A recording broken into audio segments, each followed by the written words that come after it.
When you picture your baby's birth, do you picture a natural, calm, and more relaxed experience? Are you looking for a way to soar through your surges by releasing the fear and the tension that triggers the pain of labor and just deliver? Then hypnobirthing may be the perfect fit. I'm Kara Messer, birth doula and hypnobirthing childbirth educator, and this is Preggy Pals, episode 30. Is that a plus sign? Pink or blue? Hospital or home birth? What type of food should I be eating? I think I just peed myself. I'm pregnant, and I have to exercise. What pregnancy glow? Wait, was that a contraction?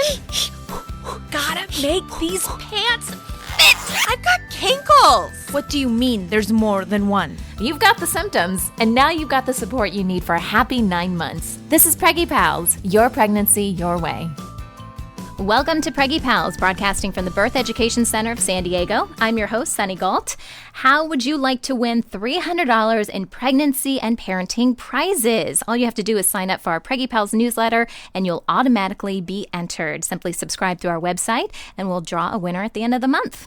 And if you haven't joined the Preggy Pals Club, you are missing out on some great content, including all of our archived episodes, bonus interviews like the one we're going to share right after this interview's over, and much more. Visit preggypals.com for more information. So we have a packed house today. Lots of ladies in the studio. A lot of times we just have pregnant women, but we have some women who have already given birth. And since we're talking about hypnobirthing, they have given birth using the hypnobirthing method. So let's meet our panelists. Stephanie, start us out. Hi, I'm Stephanie Sawfeld. I'm 29. I am a gemologist, due January 9th with my first child, a girl, and we're having a hospital birth. Hi, I'm Samantha Bay. I'm also 29. I'm unfortunately going to be 30 in about a week. But I'm going to hold on to 29 as long as I can. I just gave birth to a baby girl, Emma, about 5 weeks ago using hypnobirthing, and we did a hospital birth, and it was fantastic. Hi, I'm Luna Pecoraro, and I have just little baby Angelo 2 months ago using Hypnobirth, and it was the best experience of my life. Hi, I'm Elisa Suter. I am 32. I'm a wedding planner, and I'm due April 12th. We aren't sure of the gender yet, but we will be finding out soon. And this is going to be our first child, and we're having hospital birth. Yay. Hi, I'm Wallace Levine. I'm 28. I'm 6.5 months pregnant. I'm a professional organizer, and I don't know if it's a boy or a girl.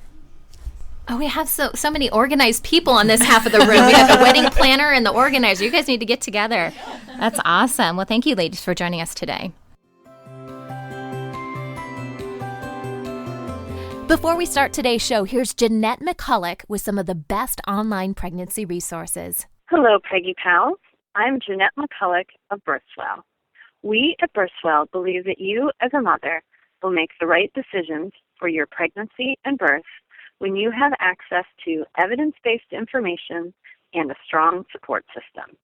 That's why I am here to share with you new media tools to find the information that's right for you. We would like to think that most of the decisions our healthcare providers make in pregnancy and birth are based on the latest, most accurate research. The reality, though, according to a recent study, is that the guidelines obstetricians use to make decisions about our care are only based in research about a third of the time. Rebecca Decker is a PhD and assistant professor of nursing who is dedicated to finding the highest quality research evidence and turning it into summaries that you can use. Her blog, the aptly named evidencebasedbirth.com, provides everything you need to advocate for your birth. Want to talk to your doctor about continuous fetal monitoring? Print out the short practice bulletin written in the language doctors speak to share and start off the conversation. Want to know more about what the research tells us about the most effective pushing positions? There's a post on that, too, that you can read, plus real-life testimonials from mothers who have tried the positions themselves. You can find Rebecca's blog at evidencebasedbirth.com. You can also join the conversation on her Facebook page. Just follow the link from the blog.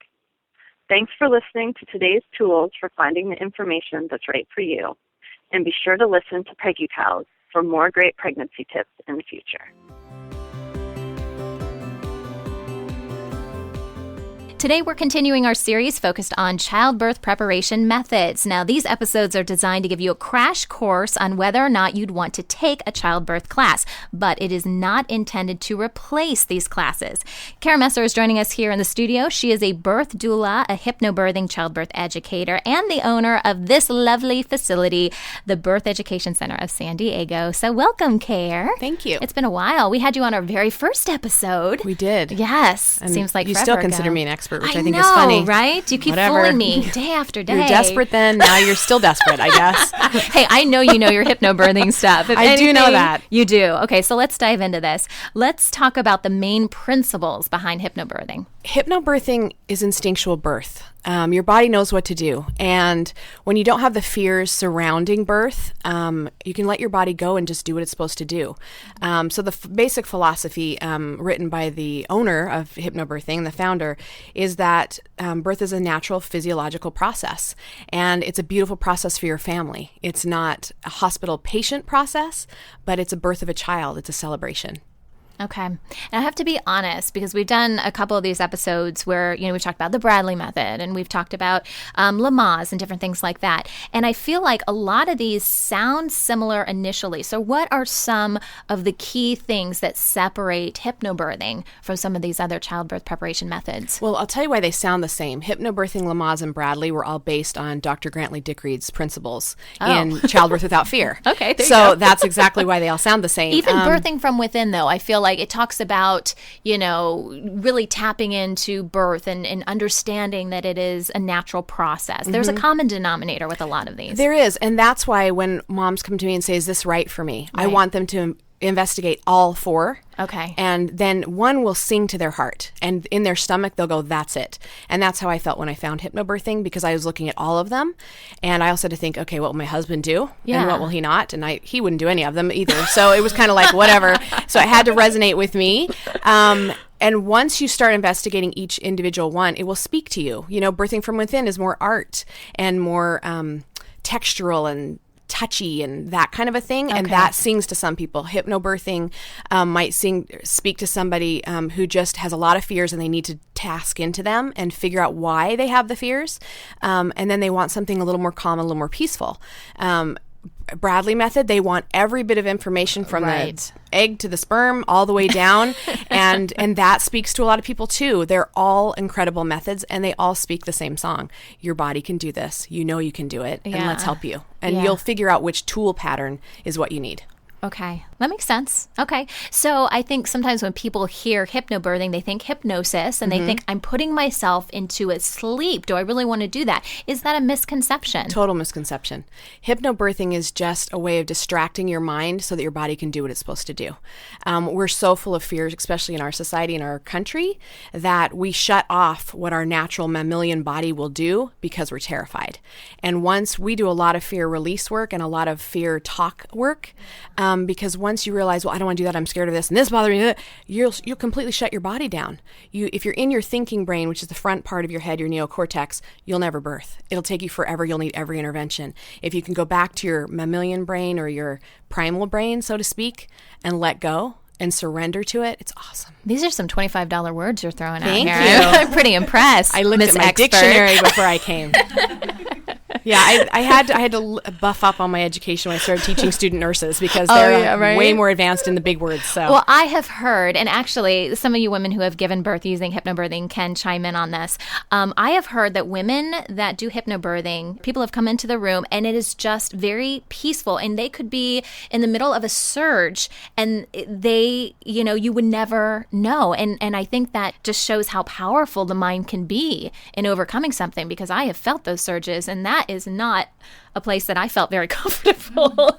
But I do believe in mind over matter. So the ladies that have experienced hypnobirthing, tell me a little bit about your experience and what you felt. I'll chime in quick. One of the things that kind of speaks to that is I had a bunch of pictures taken during the birth, and after I'm looking at the pictures and I can see myself in the tub and myself with my husband, and I knew from the pictures that I was having surges during those pictures, but in the pictures you can't tell at all. I look like I'm sleeping. I didn't feel like I was sleeping, and I certainly was feeling the surges, but I definitely, in the pictures, you can't tell. And the nurses did say that, we had our flameless candles going, and we had the rainbow relaxation recording going, and I remember my doctor came in and he said, "Wow, it's so zen in here." I didn't respond. Well, I responded probably with a loud moan, but to the outside participant, it does look really peaceful. We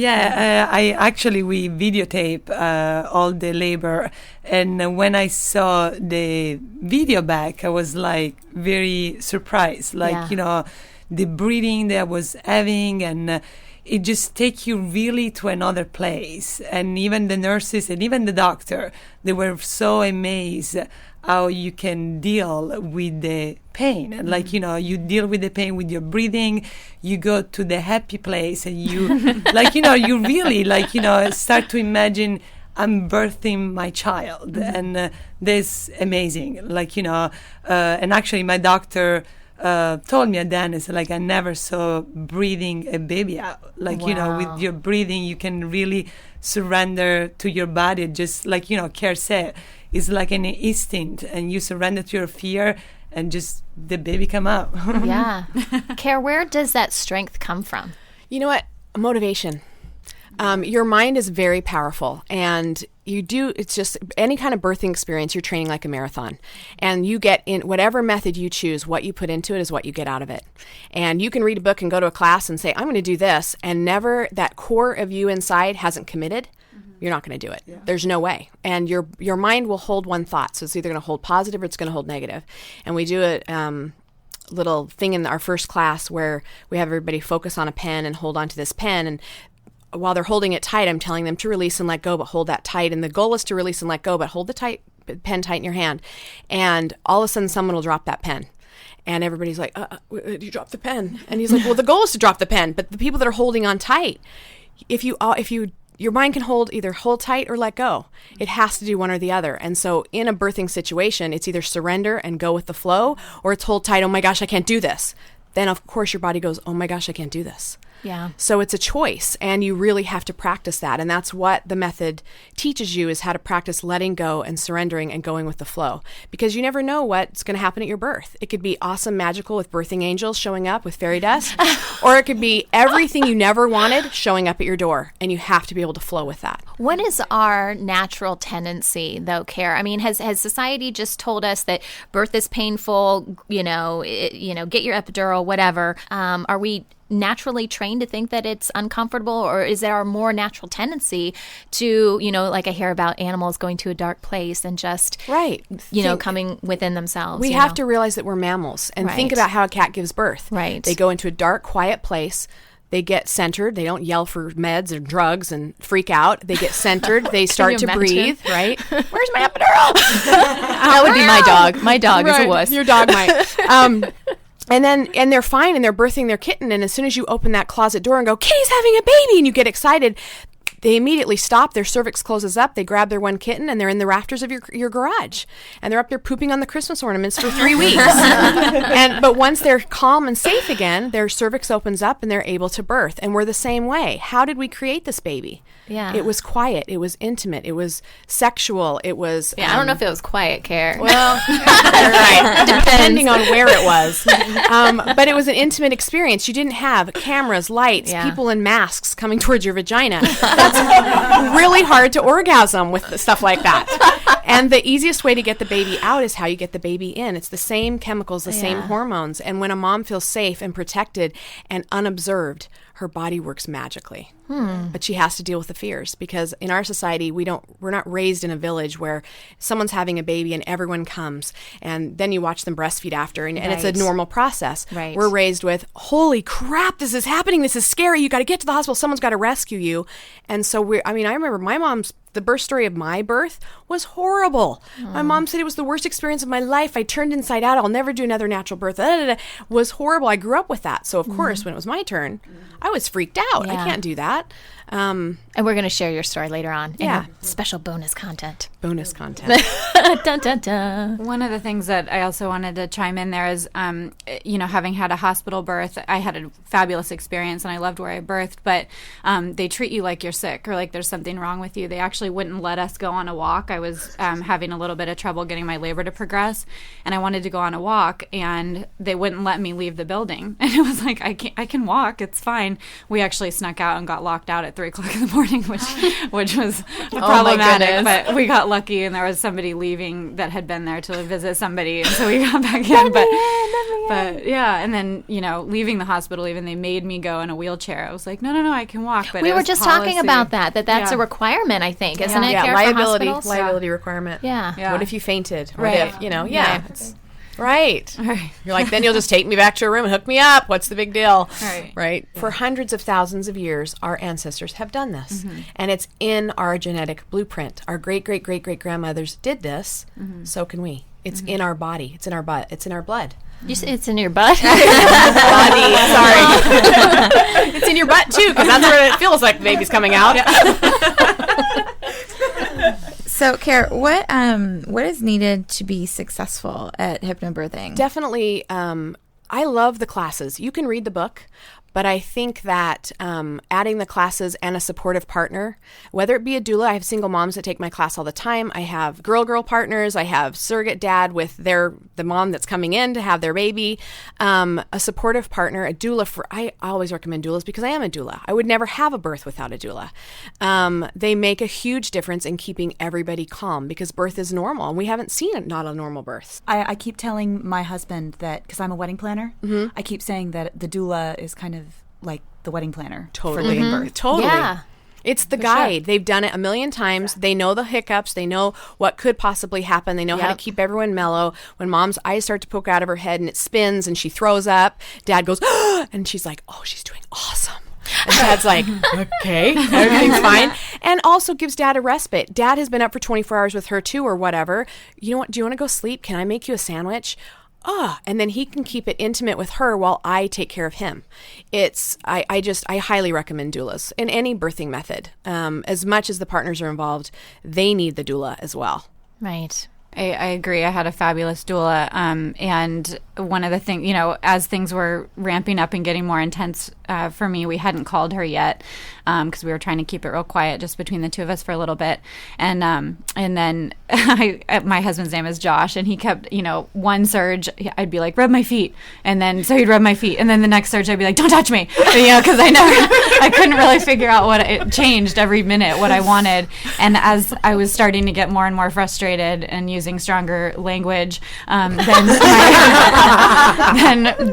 doula showed up, she knew exactly what to do. She came in, and within 10 seconds, the lights were dimmer. She had a certain thing on the, on the iPod. She had told Josh exactly what to do, and she, moreover, started saying exactly what I needed to hear. She started telling me all the, sort of visualization techniques that I'd been practicing for months, and it just changed the entire atmosphere of the room. And all of a sudden, I was like, okay, I can do this. It sort of helped me to recenter myself. And so, leading up to it, everybody had told me you really should get a doula, and I went back and forth, and I'm really glad that I did. Good information, lady. Birthing is definitely a two-party experience. It's not it's all happening to mom. This is his baby too, or her baby too. Yeah. And they know how to calm you. They know how to bring you back to, remember when we were in Maui? And you remember blah, blah, blah, and I said that stupid knock-knock joke, and then you're like, oh, why'd you bring that up? But it gets mom in a different way, in a different place, and that's super important. Right. Super important. All right. Well, when we come back, we're going to learn more about what you can expect should you decide to take a hypnobirthing class. We'll be right back. All right, welcome back. Today we're continuing our series on childbirth preparation methods. We are talking about hypnobirthing today with Kara Messer. She's a birth doula and childbirth educator who teaches hypnobirthing. So, Kara, let's talk about the classes. At what point, parents always want to know this, when should they sign up for these classes? I tend to like my parents to sign up a a lot earlier than most for the reason that they learn so much in class. A lot of times they want to switch care providers. And if they take it right at the end, that's really tricky. You can always switch because it is America. Right. But it's tricky, and sometimes they feel pigeonholed to where they can't. And so if they say, well, I'm birthing at home with so-and-so, or I'm birthing at the birth center with this and this, and I know that that is a very supportive environment for them, they'll typically take it a little bit later. And then there's some moms who I need to know everything and I need to practice it for 100 months. And I'm like, all right. And with our classes, we let them take it whenever they want. And if they ever, I need class 4 again, or I let them come back for free, because it's all about having a good birth. And we're available 24/7 for them anyway, by email or anything else like that. And we kind of become their crazy aunts when they come to the Hypnobirthing family. And we just want them to be as supported as possible. And if they have a random weird question, we're there for them. How big should they be, the classes? Like, at what point would you say, oh, that class is probably too big? Too big. We like to keep them pretty intimate. My biggest class will be 9 couples, and that is really hard for me to remember everybody's names. So, we don't teach in big lots, and try and pack in as many people as possible, because it's a very intimate experience, and we want our parents to get to know each other, not only themselves better, but everybody in the room better, and be able to interact on a more intimate level, which is, I think, why we differ from hospital classes, because they're packed in. They really don't have that chance to practice and touch and talk in there, and it's a question here, and then no one really gets to relate to each other. Right. And it's such an intimate experience. You need to share that with others. Okay. It's kind of a tribe thing, a village, and you feel more supported when you have other women to say, are you freaked out? I am too. What about that? And the dads too, they're like, dude, do we really want to do this? I'm staying south of the curtain. I'm not doing that. They need to, they need to have that camaraderie. And when moms call me and say, well, I think we should do private, I'm like, you have a man as your partner? Yeah, you need group. Because the men feel so much more supported, and dads come in the first week and they're freaked out. They're like, this is stupid. I'm not going to wave a little wand in front of her face and hypnotize her. And dad's biggest fear is I'm not going to be enough for her. And by the end of 5 weeks, they're so confident they could birth that baby themselves. Do you think that's why a lot of them are kind of standoffish when it comes to birth? Is it just, it's an unknown, and they don't know what to do, and they feel helpless? Totally. And that's uncomfortable for anybody. We feel the same way, but as a man, you want to protect, you want to take care of, you want to fix. And when you come into, I have dads that say, so when do I give her the Advil? I'm like, dude, you take the Advil, because it's not going to touch what's going on with her body. It's a natural process. You can't fix it. And when you see her moaning and moving and making these really weird primal moo sounds, you do it with her and you rotate her hips. You can't get in the way of it. You have to facilitate and support, because you can't fix it. And once they realize that, and we do a class rehearsal, at least in the girls that I work with, because we're all doulas, we do an actual hands-on birth rehearsal. So the dads have a total play-by-play. They know how to touch, not to touch. Oh, I like this. I don't like this. We coach through some. We do visualization through some. We do music through some. And then all the comfort measures. So dads really have a good tool thing to grab from. And moms will say, I don't like that. Don't touch me this way. Ooh, but I do like this. And really, dads know how to touch their women. They got them pregnant. Yeah. It worked at least one other time. And, and even if it's artificial insemination, I'm sure you've been together at some point. That's how you touch them, because that brings out the endorphins, and that's what combats the pain. Endorphins are 200 times more powerful than morphine. Right. And morphine's awesome. It's like my favorite drug. So I have to say, Kara's really good at bringing all this stuff up in class. Awkward situations that might happen, and I've started mooing around the house. Awesome. Just to throw that out there, like this is the least of what you're gonna see and hear when I'm giving birth. So I'm just gonna start mooing now, and so he's used to me mooing and peeing with the door open, and beautiful. Lots of things just break him in easily. So we talk about a lot of awkward things in class, and it makes it much more comfortable and approachable. So what does an average class look like? An average class, it depends on the teacher. I always want my parents to call several teachers and see who they connect with and bond with in town. If there's only one, you're stuck with her, but or him. There's some hymns too. Typical class, you come in, we have music playing, we start talking about, what happened this week, and any weird questions that came up or ideas. We go over birth preferences a little every week so that moms can get those written down. We don't have a birth plan, because plans are always broken. We have what we would like to see and what we have in case that doesn't happen, and 1 page, super simple. I don't believe in 20-page birth plans, because that's ridiculous. Moms are adults. They can walk and move and eat and drink and whatever they want. Birth preferences should be about the baby and how they want their baby treated afterwards, because babies can't speak for themselves. we do some relaxation every week where moms can really go in deep and feel letting go and what that feels like. Do all moms use that deep relaxation during birth? No. Some do. It depends on their level of practice. Class 2, we typically do a deepening where the dads learn how to put mom into a deep state of relaxation by doing a shoulder prompt, a wrist test. So if she ever clenches her hands or gets, tense, he can lightly grab her wrist, or if she tenses up her jaw, he knows how to lightly tap to release that tension. And those are things that they might not do the script during labor, but they know where to touch mom to release that tension, because we tend to hold it in our shoulders, our hands, our necks. And when a nurse or a midwife comes in, that's the first thing they do is they touch your shoulder and say, how you doing? Well, that prompt's already in there that every time my shoulder is touched, I'm going to release and relax. Does it mean you're going to be pain-free? No, but it means you're going to be able to go with the flow and go, oh yeah. And it really does help, too, when someone comes and just gently touches you on the shoulder. And just says, you're okay. You can do this. And one of the mantras that I use in my classes is you can do anything for 1 minute. And I use that during my birth. I've been with moms where they've said it in their heads. I never hear it. They look very calm, even if they get intense. But inside they're going, I can do anything for 1 minute! But outside they're, like Samantha was saying, the internal experience might be holy blah, blah, blah, bleep, bleep, bleep. This is overwhelming. But the outside is, I have to keep loose. I have to keep focused. My body knows what to do. I have to let this go. So is it okay that internally you're going crazy? Totally. That's okay, as long as the outside is peaceful. What's instinctual? What's your body telling you to do? What's your mind telling you to do? You have to believe in the process and that you can do this. And your body knows what to do. Your baby knows what to do. If they're taking a long time, they got to get in a different position. Maybe they're working through some issues, and they're also helping you work through issues. So the whole process is a very sacred place of surrender that we don't usually go to. And that's what's the scariest part. Like for me, a very good things about the hypnobirthing, especially with care, like when I was giving birth, I exactly knew what I was going through. And so I was not scared. And the main thing, like I remember she said, when the baby's ready, like your body take over, and you really don't understand that until you are in it. So it's like, you don't even need to push your baby out. Like your baby will come out. Your body take over and it push himself. Isn't that what contractions are for? To push the baby out anyways? Kind of, but you have a national, just a national thing, a natural expulsive reflex that kicks in when baby gets right at the top of the birth path or the birth canal. And that's when women are like, I have to push. You can't stop it. And it just goes. And if you can stay focused and loose instead of clenching, you vice grip your baby when you clench and push. And if you can stay focused and let your body do it, your birth path stays open and baby can go down a lot faster and stretch everything out. So your pushing stage is way less. And if you're squatting or on all fours or upright, so much faster because of gravity. And if you squat, you even shrink down your birth path 2 inches.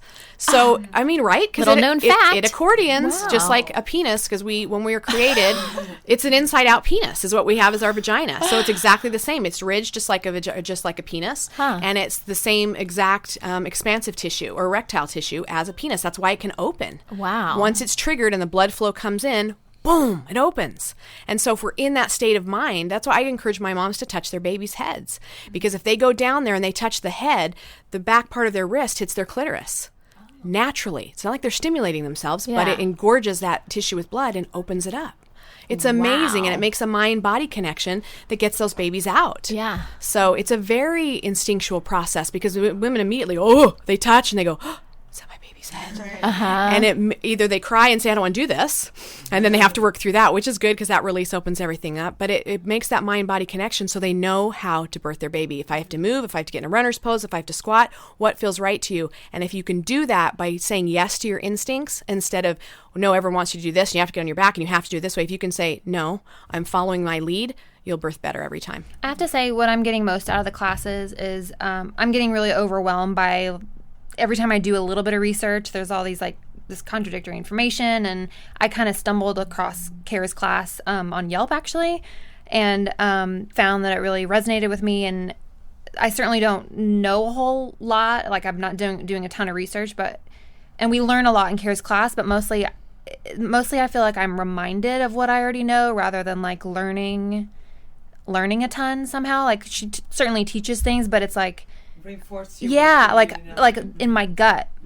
And so I end up leaving and feeling like really confident and like excited and like super pumped about the whole process rather than That's like the goal. Rather than like reading, you know, a books. book where I just feel kind of overwhelmed by the facts and like, oh, how am I ever going to do this? It's really exciting. Like we both just get really excited when we leave the class. So well, and I'm hoping that it's reminding you of your inner blueprint because I'm counting on that because I'm not going to read a book. I don't know how to do that. You don't know how to do it. And that's our biggest fear is what if I'm not doing it right? We don't get caught up in the stages of labor and hypnobirthing. We don't go, okay, stage 1, here's what this is. Because your body opens, your baby comes out.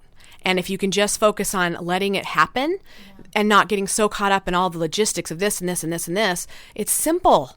Their baby's going to come out. They always do. And if they come out at 41 weeks, 42 weeks, or 43 weeks, they will come out. If they stay pregnant forever, you are going to be the richest woman alive. And since kind of realizing that, I really think I realize that now. I'm much happier. I'm much more relaxed. Like I'm not reading a ton of books, which make me sound, you know, like a terrible mother already, but no. Like I stopped reading. I'm only 16 weeks. Yeah. I stopped reading books really early on because so many of the books were about all of the bad things that could go wrong. Mm-hmm. And not that I don't want to be educated about things, because I do, and I've done lots and lots of research, but so much of what you are exposed to as a pregnant mom is, okay, well, here's all of the very medical problems that could happen. And instead, I think that it is really important to focus on what we really should be doing and what our bodies naturally will do. Well, we have 67,000 thoughts a day. Are we going to make them all negative, or are we going to make them all positive?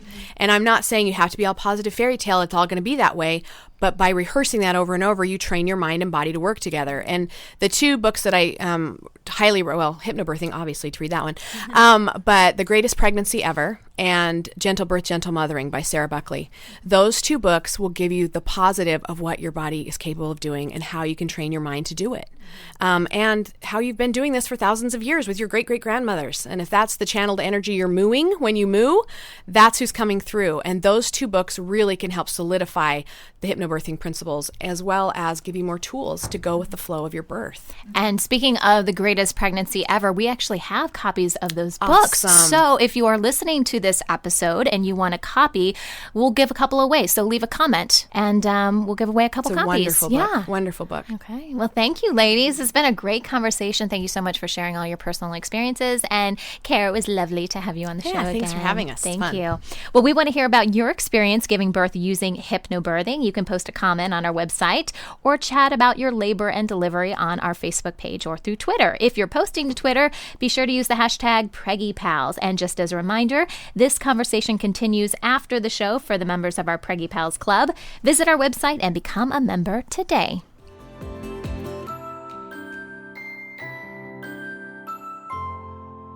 Hi, Preggy Pals. This is Molly from Akron, Ohio. I'm currently pregnant, and this is my very first pregnancy, and I'm really excited. But unfortunately, my husband does not seem to be anywhere near as excited as I am. He has no interest in going to any of my appointments. He doesn't even care when my belly, when the baby's kicking. He doesn't want to feel it.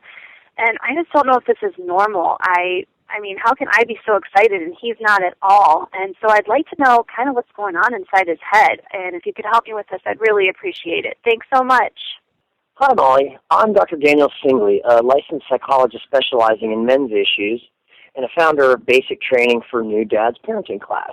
You raise an excellent question, and one that gets at how men and women tend to express their feelings pretty differently. It's understandable why you're confused about what seems like your husband's lack of enthusiasm at having a new baby. So what I'd encourage you to do is to realize that there's likely much more to his experience of being an expectant dad than meets the eye. Most dads and moms-to-be experience a wide range of emotions that span excitement, curiosity, anxiety, and even sadness. However, while women in this country are typically socialized to be more verbal and vocal about expressing their feelings, men simply aren't typically accustomed to doing so. Your fellow is likely to be ambivalent about the impending arrival, and clamming up about it is a very common way that men deal with very concerning questions like, how will I provide financially? What will my work-life balance look like? Will I ever have fun again or see my friends? How is my relationship with my wife going to change? Will I be able to care for a baby? Also, for some dads, the baby just doesn't seem real until it's born or until it starts to do more gross motor activities like rolling over and crawling, that stereotype of, I'll really like him most when he can throw a ball. It's an old one. It's pervasive. But usually after the birth, dads get right in there and are able to start feeling connected with their baby. I would also sign up your hubby to receive a weekly email from an online service, something like babycenter.com, which gives a brief executive summary of baby and mom's development as well as how his own circumstances are changing. I encourage him to go spend time with his friends. And, bonus points if they happen to be buddies of his that are happily engaged dads that can talk about what a great experience it is, eh? I hope this info has been helpful to you, and best of luck in the journey ahead. That wraps up our show for today. If you have a question or comment about our show, we would love to hear it. Send us an email through our website or call the Preggy Pals hotline at 619-866-4775. Coming up next week, we're learning all about the nesting instinct. Do all moms have it? We'll find out. Thanks for listening to Preggy Pals, your pregnancy, your way. This has been a New Mommy Media production. The information and material contained in this episode are presented for educational purposes only. Statements and opinions expressed in this episode are not necessarily those of New Mommy Media and should not be considered facts. While such information and materials are believed to be accurate, it is not intended to replace or substitute for professional medical advice or care, and should not be used for diagnosing or treating healthcare problem or disease or prescribing any medication. If you have questions or concerns regarding your physical or mental health or the health of your baby, please seek assistance from a qualified healthcare provider. Hey mamas, don't forget to check out Mighty Moms. It's our online community built for new moms just like you. Not only can you connect with other moms, but you can also join us backstage for special mom-only online events. And you'll also be notified when we're recording so you can join us as a special guest. Visit our website, newmommymedia.com, and click on the Mighty Moms banner. It's free. That's newmommymedia.com. See you there.